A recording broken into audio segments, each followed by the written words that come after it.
Let's get real, shoulder pain sucks, and today we're not gonna waste any of your time. We're gonna give you the top exercises to fix this problem short and long term. So to make a long story short, guys, after many years of lifting and a lot of neglecting of rotator cuff work, this is something that happens because the supraspinatus tendon as well as the subacromial bursa are just essentially being rubbed together and nothing is working properly. So a lot of times this can cause inflammation, tears, and strains, and oftentimes you feel it deep within the shoulder. It runs down the biceps, and that's why you're experiencing the pain, but here's how to fix it. So before we show you the things that you're gonna wanna do to avoid all this pain, we're gonna actually check to see how you know if you do have shoulder impingement. The first one is called painful arc, as you can see on the screen here, and then the next test here is going to be called the Hawkins-Kennedy test. You're going to bring your arms bent to 90 degrees of shoulder flexion in front of you, as you guys can see on the screen. Crank your hand down with the help of your other hand, and you know, if this really bothers you, then you maybe have shoulder impingement. And last but not least, this is called Neer's test. You're gonna wanna raise your arm right out in front of you, thumb pointing downwards, and you may have shoulder impingement if this movement reproduces your symptoms. So as promised, we're gonna show you short and long-term fixes. This is the short-term one. You're gonna wanna do 5 to 6 reps against the wall. Once you get to the level of your shoulders, as you raise the elbows up and they come off the wall, you're gonna almost bring them together to try to further externally rotate the arm, as you guys can see on the screen here. By doing this, simply put, you're going to be temporarily activating the rotator cuff, allowing you to reposition the head of the humerus to where it should be, therefore clearing more room to allow you to raise your arm above your head without any kind of pinching. So this is good while you're working out if you're feeling any kind of pain. First up, really simple, really obvious, but a lot of people don't tend to do the most obvious things. If it hurts, stop doing it. If it's a very sharp pain, you want to avoid this. Usually uncomfortable pain, sometimes you can push through, but not always. Especially with this issue, this is more prevalent. You got a ball and socket joint here. This is something that is really sensitive, and you don't want to worsen the issue. So if you're sleeping on your shoulder, on the bad shoulder, just stop doing that. It's as simple as it sounds. Doing these constant little things, you know, they're going to compound and become worse. So if you're bench pressing and it hurts when you're bench pressing heavy, it's better just to cut it off, spend some time doing the rehab, do the exercises we're about to show you, and then kind of build it back up, get to where you are comfortable to do these exercises. Tip number 2, we've got to simply reduce inflammation.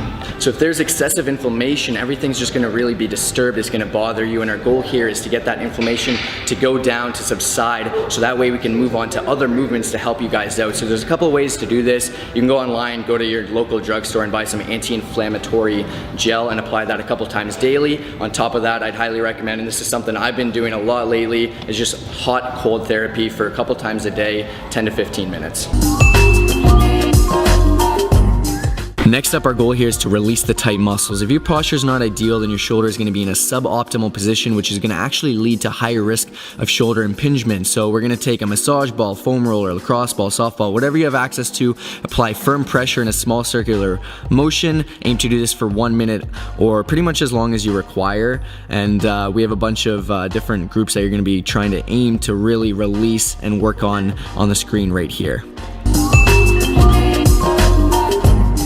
Step number 4, we're going to begin with initial exercises. The goal here is to keep the shoulder as mobile as possible. On the screen here, you see me doing the pendulum. You're going to lean over to allow your arm to dangle underneath you. Use the momentum of your arm and swing from side to side, forwards, backwards, circles, and you can do 10 repetitions each. Next up, we've got forward leans. This is fairly simple. Just place your hand on the back of a chair, lean forward as you bring your arm in an upwards direction, and do this as much as you can without reproducing any pain, and you can repeat 20 times or just hold for 20 to 30 seconds. So next up, we have rotations.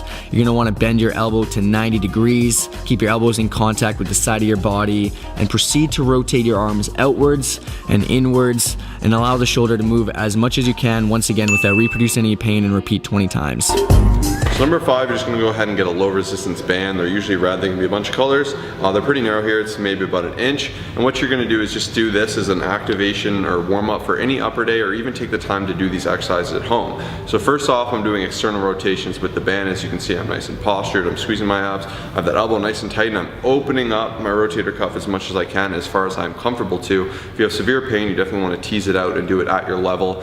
Furthermore, you want to do it with control throughout the movement. You don't want to be jerking and just throwing your arm around. This is foolish, and this is how you're going to cause more damage. So do it with control. Make sure you have everything tight, and you're really just working on opening it up and improving as you go on. Now you can do this also internally. As you can see, I'm doing internal rotation here, working at the opposite effect. Furthermore to that, some other great movements, as you can see, which I'll demonstrate now on screen. Our shoulder dislocation, so you're going to start with them in front of you, you're going to come up overhead, try to spread it, come all the way back to your back. Once again, come up and spread. This is a little more advanced, and if you have serious shoulder injuries, I would avoid this. So definitely make sure you're being okay, and definitely make sure your doctor says you're okay to do these movements before you jump into them. So you're gonna come overhead, stretch it out right back, come down, and this is really gonna wake and open up that shoulder. Another thing you can do is kind of warm up the rear delt's chest and just pull in, and just do some of these quick movements, get everything activated, warm, and just get that joint moving, and just work on its kind of ability to withstand this and grow, and you'll get some muscular endurance and some muscular strength out of it. So these are going to make a yard of difference. Definitely implement these. So on top of the exercises Josh just showed you, we're also going to do a couple more. This is going to be focused on isometric training here. This is called the external rotation, and this is to make sure you don't aggravate the inflammation in your shoulder. It involves strengthening your shoulder muscles without moving. Keep your elbows tucked into the side of your body, pull the resistance band away from your body, and you're going to hold this position for 30 seconds. Do it 3 times. Next up, we're focusing on anti-impingement training. Guys, if the shoulder bone is not centered in the shoulder joint, it can often move in an upwards position, and this can lead to the impingement of the structures in the subacromial space. So that's why we want to really focus on humeral head depression here. As you guys can see on the screen, basically you're going to just set up a resistance band high up. You can do it in a doorway, whatever works best for you. Hold at the bottom for 3 to 5 seconds, keep constant tension, and do this 10 to 30 times for 3 sets. Okay, so next up, we're gonna move right into the adduction, and similar, it's just gonna be placed up above head. Hold it for 3 to 5 seconds down at the bottom, and you're just gonna do this once again 10 to 30 times, and these are fantastic to be doing on top of those exercises that Josh was saying.